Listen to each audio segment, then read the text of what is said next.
Tes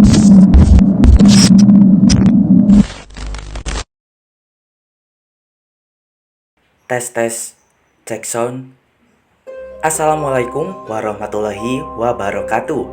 Hai seluruh, halo guys, ketemu lagi nih sama Mamang yang tampan rupawan, sukanya makan bakwan, dan pastinya gak hobi rebahan. Gak kayak kalian yang besok mau ujian tapi tetap enjoy rebahan. Bercanda ya seluruh, BTW gimana nih? Kalian udah beres belum ujian PTS-nya? Yang sudah Mamang ucapkan selamat dan semoga nilainya memuaskan. Sedangkan yang belum, belajarlah yang sungguh-sungguh karena ujian kali ini gak online, gak bisa tanya Google. Tapi, kalau terus belajar, pastinya otak kalian bakal jenuh dan milih buat mager-mageran aja. Maka dari itu, kalian bolehlah sedikit refreshing dengan dengerin cerita horor dari Mamang Story. Ya, beberapa hari belakangan ini, Mamang baru aja nemuin film horor lokal yang bagus nih. Judulnya Ritual The Series. Ritual The Series adalah film horor bertipe omnibus, film yang terdiri dari beberapa film pendek yang berbeda-beda. Film ini mengisahkan tentang 8 cara ritual yang bisa digunakan untuk memanggil atau berkomunikasi dengan mereka yang tak kasat mata. Seperti yang Mamang sebutkan di awal, film ini terdiri dari beberapa film horor pendek yang dijadikan satu film. Supaya durasinya tidak terlalu panjang, Mamang akan bagi video ini menjadi 2 part. Di part 1, yaitu video ini, Mamang akan bahas ritual dari episode 1-4 dulu ya seluruh. Nanti episode 5-8-nya akan menyusul di video selanjutnya. Tidak berlama lagi, langsung aja siapin cemilan terbaik kalian biar makin seru nontonnya. Mari sama-sama kita bilang, hayu, meluncur. 1. Makan malam.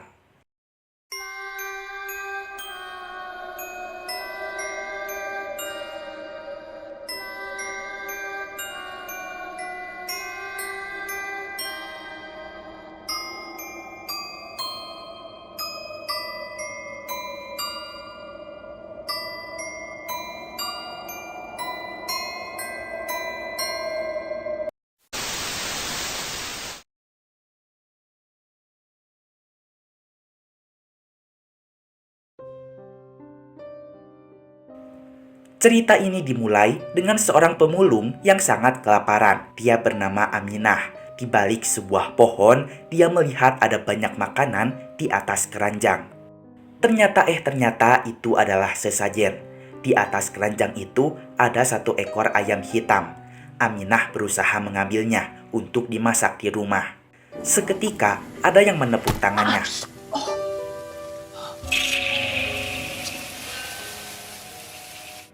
Dia pun terkejut karena sesajen tadi seketika menghilang.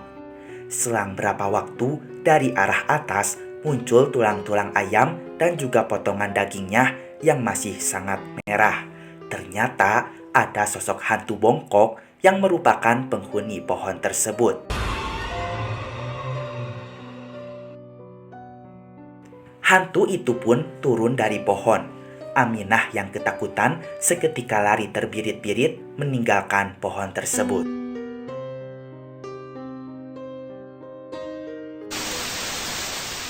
Aminah tinggal di rumah susun yang sangat kumuh dan amat kotor. Di rusun itu terdapat banyak pemulung yang tinggal di sana. Tanpa sengaja, Aminah melihat anak tetangganya sedang sakit keras. Anak itu tampak kelaparan, tetapi ibunya tidak punya uang untuk membeli makanan. Aminah pun memiliki seorang anak. Anak Aminah merasa kelaparan juga. Tapi sayangnya hari ini Aminah tidak mendapatkan makanan. Dia meminta maaf karena telah gagal mencuri makanan itu. Anak Aminah, yaitu Juki, mengerti. Juki pun minum segelas air saja untuk menahan rasa laparnya.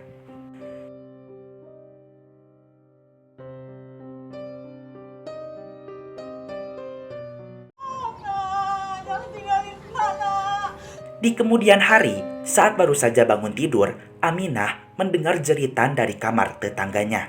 Ternyata anak yang kemarin sakit baru saja meninggal.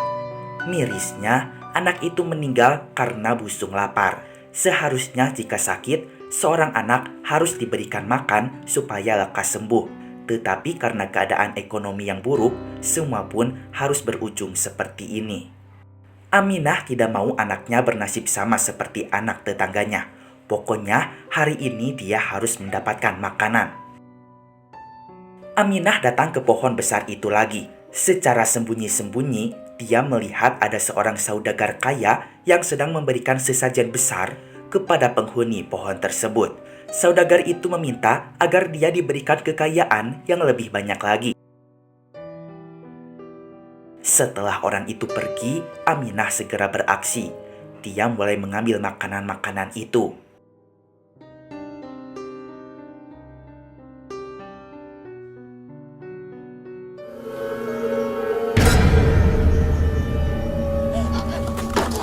Pada akhirnya, dia berhasil membawa 2 bungkus nasi untuk makan malam di rusun bersama Juki anaknya. Tanpa Aminah sadari, hantu bongkok alias penunggu pohon itu murka gara-gara makanannya dicuri. Sesampainya di rusun, Aminah diberitahukan oleh para tetangga untuk segera kabur karena Satpol PP akan menggerebek dan mengusir mereka dari bangunan kumuh ini. Mendengar hal itu, Aminah segera mencari anaknya. Tetapi ternyata di kamar tidak ada siapa-siapa. Aminah kebingungan, Juki ada di mana? Dia terus mencari, dari ujung lorong kanan hingga ke ujung lorong kiri. Perjuangan seorang ibu untuk mencari anaknya. Tak lama seketika suasana berubah jadi senyap. Semua warga rusun menghilang.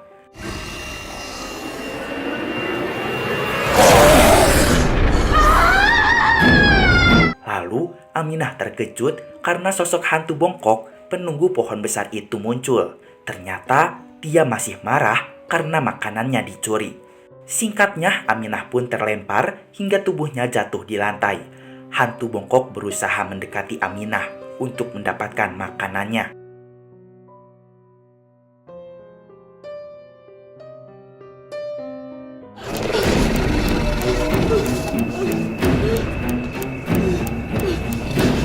Di sini terjadilah perebutan di antara mereka berdua.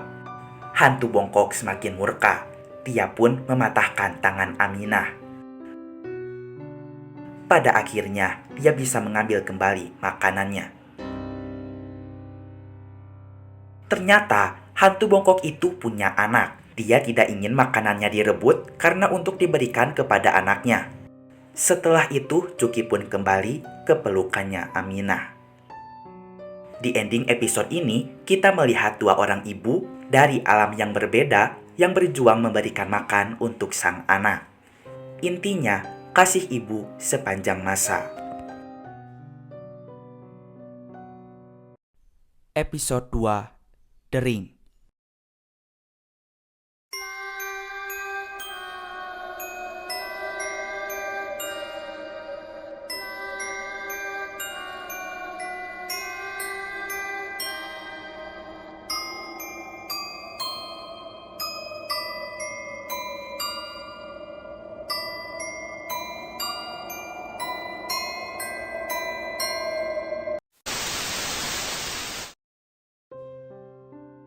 Kemudian kita beralih ke episode selanjutnya yang berjudul The Ring. Episode ini mengisahkan tentang seorang anak perempuan bernama Sonya. Ibunya baru saja meninggal beberapa hari yang lalu, sehingga dia terpaksa pulang kampung padahal pekerjaannya di kota masih sangat banyak. Di rumah kini hanya tersisa Mbak Melati seorang. Dia pembantu ibunya. Sebenarnya Sonya sedih kehilangan sang ibu, tapi karena pekerjaan yang padat, terpaksa di malam itu dia harus pulang kembali ke kota. Saat sedang menunggu supir yang akan menjemputnya, tiba-tiba Bibi Melati datang menghampiri. Bibi bilang, Sonya menginap dulu saja di sini. Besok 7 hariannya ibu. Tetapi Sonya kekeh mau pulang aja Slur.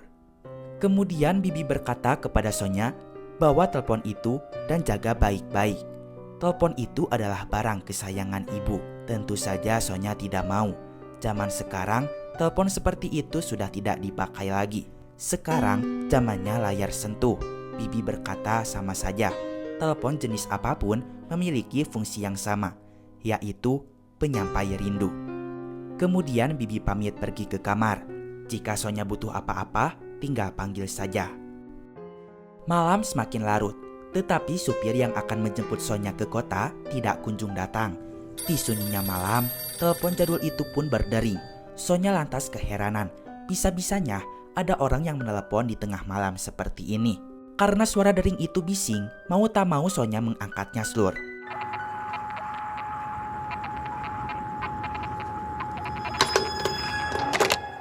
Setelah diangkat, ia mendengar suara yang tak jelas.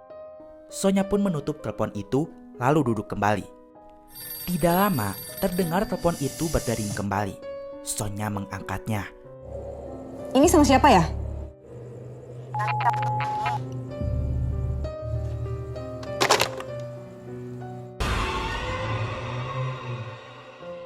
Tapi sama seperti tadi, suara telepon itu masih saja tidak jelas. Sonya pikir mungkin salah sambung. Lalu, Sonya mendengar suara dari arah dapur. Lantas dia menghampiri sumber suara itu. Dia memanggil-manggil nama Bimelati. Karena Sonya berpikir Bimelati masih ada di dapur.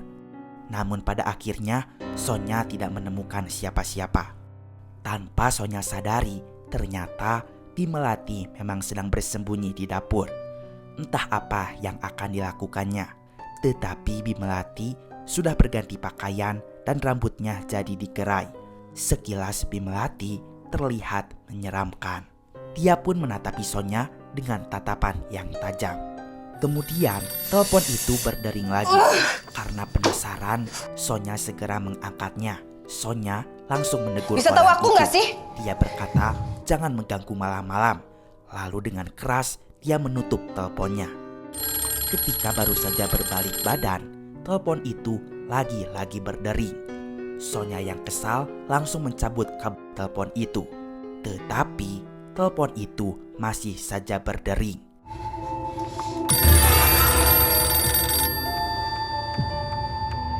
Di sini, jantung Sonya langsung pindah ke usus lur.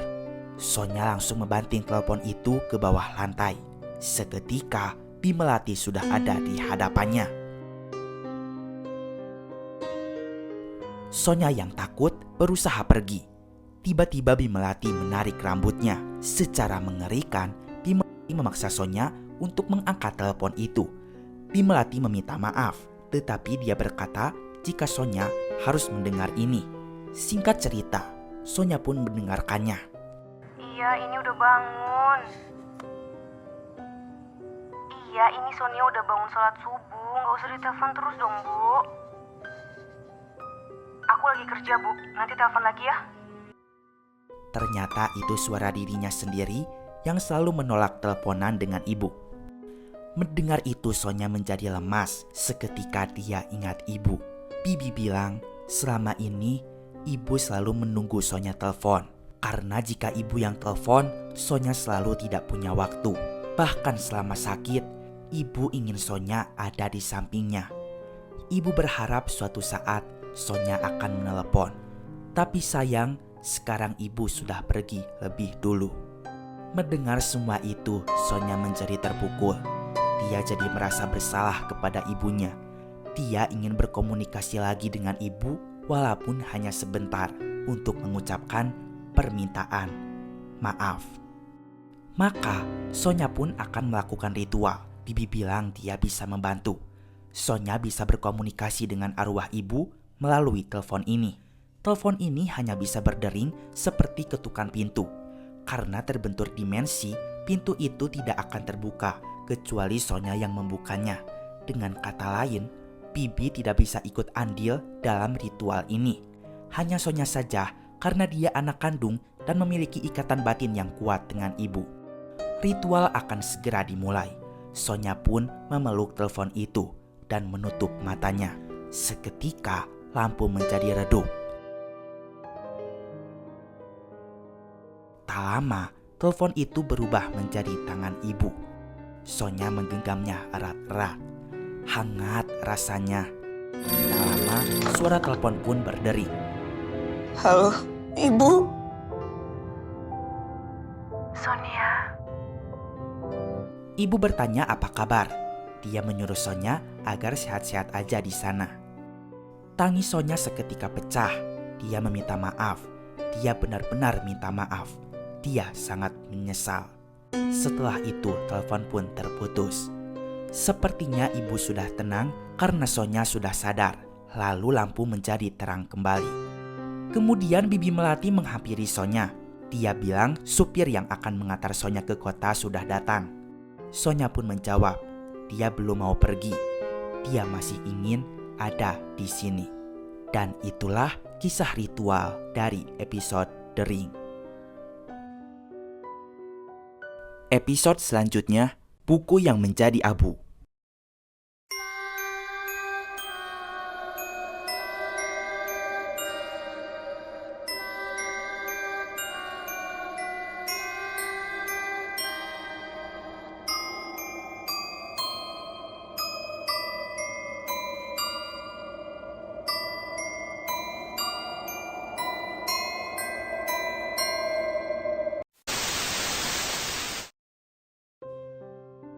Episode ini dimulai dengan dua siswi SMA tingkat akhir yang sedang diam-diam mengambil sebuah buku di perpustakaan sekolah.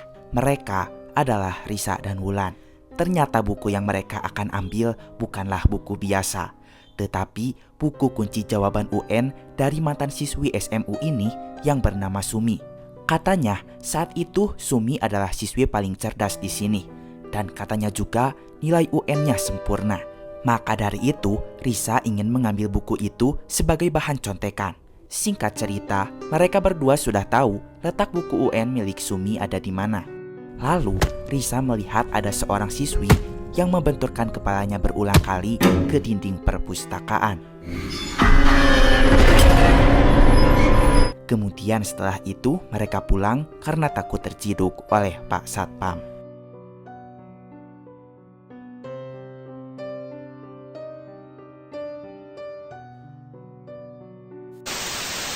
Keesokan paginya, Risa diantarkan sekolah oleh ibunya. Hari ini adalah hari ujian nasional. Ibunya meminta agar Risa menjadi lulusan terbaik di sekolah dengan nilai yang sempurna, seperti kakaknya saat dulu. Mendengar hal itu, Risa menjadi tertekan. Sesampainya di sekolah, lagi dan lagi ibu memperingati agar Risa tidak memalukan keluarga. Risa harus menjadi lulusan nomor 1 di sekolahnya. Kamu gak akan bikin malu mama kan? Yaudah, udah jam berapa sekarang ini? Yuk.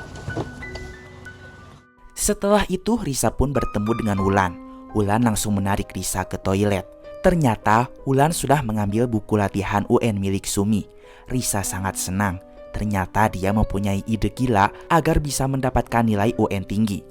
Menurut buku metafisologi yang dia baca, tulisan seseorang mewakili buah pemikirannya. Dan buah pemikirannya mewakili eksistensinya. Risa tahu cara ritual agar bisa mengingat semua jawaban soal UN milik Sumi, yaitu dengan cara meminum semua isi buku latihan ini. Risa segera membakar buku itu.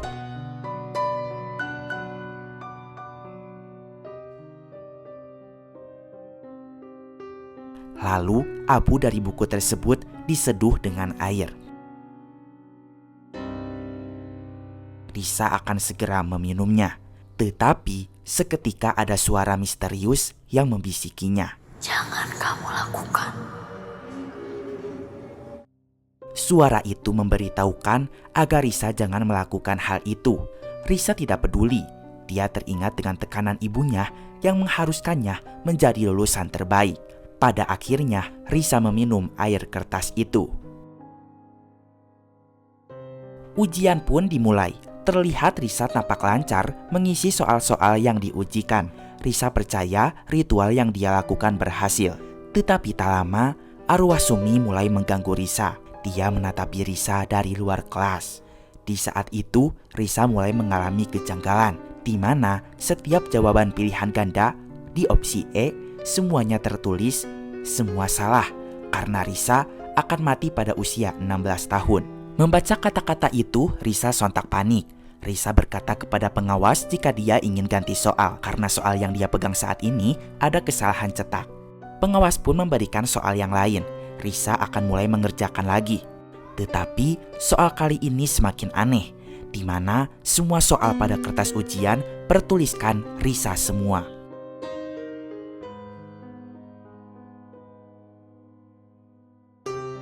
Risa yang panik seketika merasa mual. Dia izin kepada pengawas ingin ke toilet. Saat di toilet, Risa pun muntah-muntah Slur. Mungkin karena efek samping meminum abu dari buku ujian milik Sumi. Lalu Risa mendengar suara-suara di kamar mandi sebelahnya.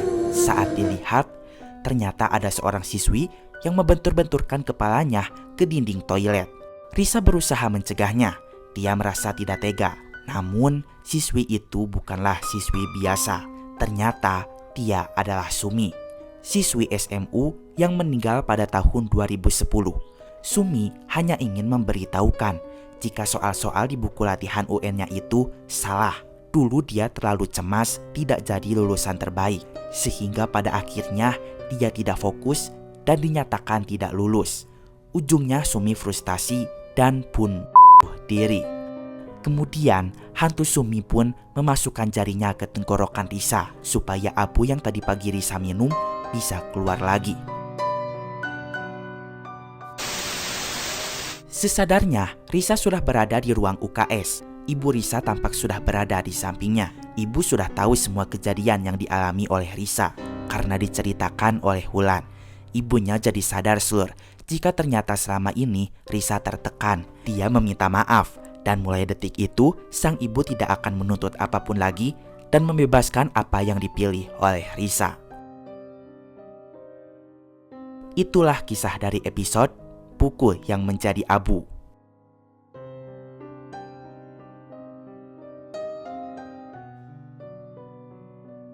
Episode selanjutnya, Satu Atap.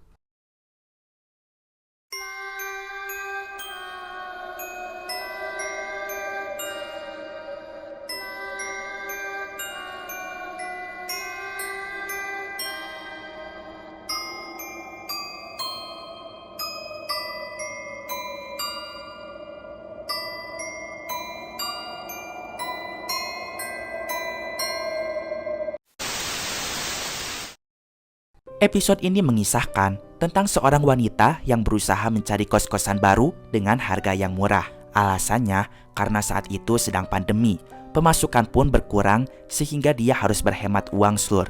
Namanya adalah Tasya. Beruntung Tasya menemukan sebuah kos putri di Jakarta yang harganya murah. Bapak kos itu bernama Pak Iwan. Dia berkata jika Tasya tinggal di rumah kosnya saja bersama anak sematawayangnya yaitu Maya. Biayanya gratis. Kasian, Maya sendirian.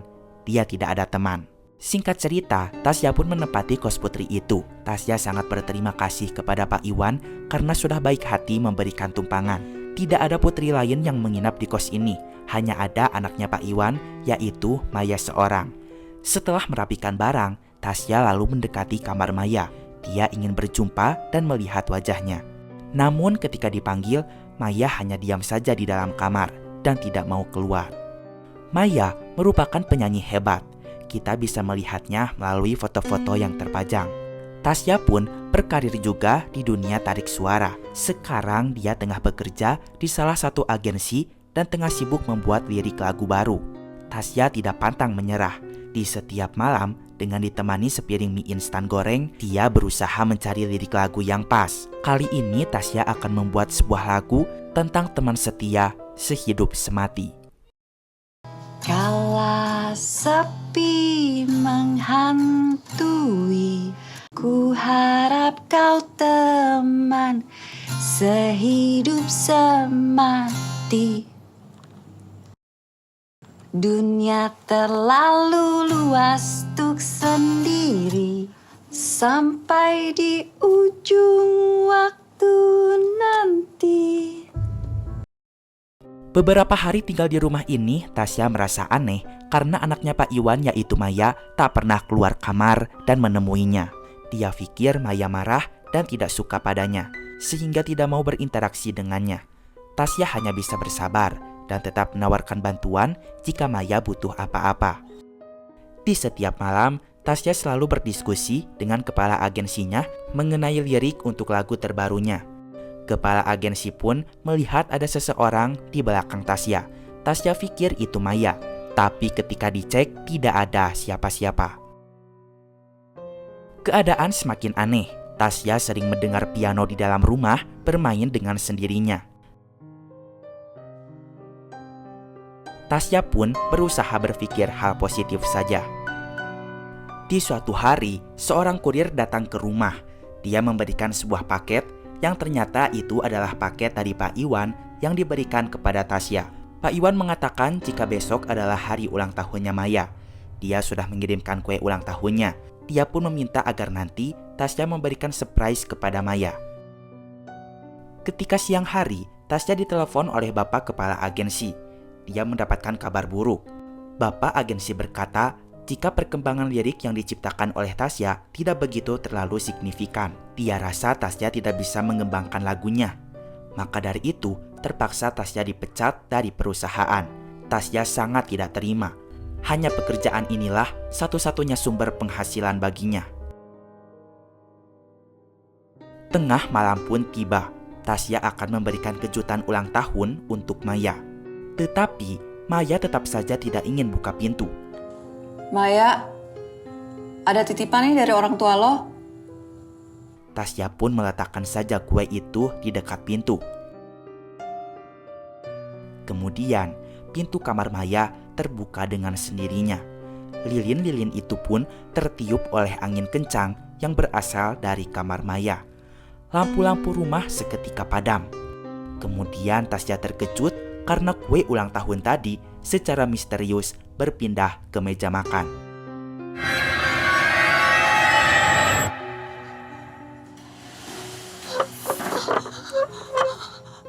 Tasya segera menelepon Pak Iwan. Dengan perasaan takut, Tasya mengatakan di rumah ada hantu. Ada hantu, Pak. Pak Iwan berkata, kamu sudah bertemu dengan Maya. Sudah 3 tahun arwah Maya tinggal di rumah itu. Maya hanya ingin berkenalan. Dia ingin menjadi teman Tasya. Maya itu anak yang baik. Tasya pun kesal. Dia merasa sudah dijebak oleh Pak Iwan. Tasya berusaha keluar dari rumah hantu itu, tetapi terlambat. Pintu terkunci dan tidak bisa dibuka lagi.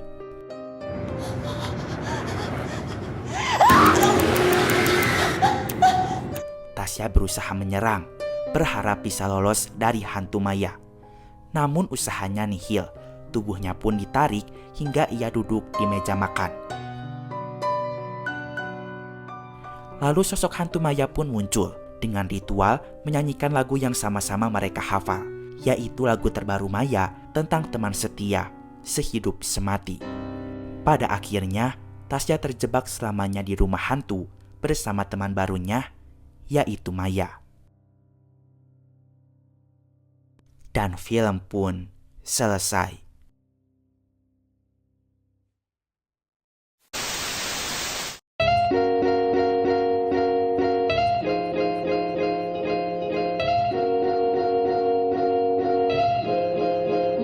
Nah, itu dia seluruh alur cerita dari Ritual The Series episode 1-4.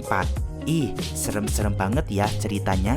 Di antara episode-episode tadi yang udah Mamang ceritain, menurut kalian lebih serem yang mana nih? Tolong dong tulis jawaban kalian di kolom komentar di bawah ini. Sekalian sama alasannya ya.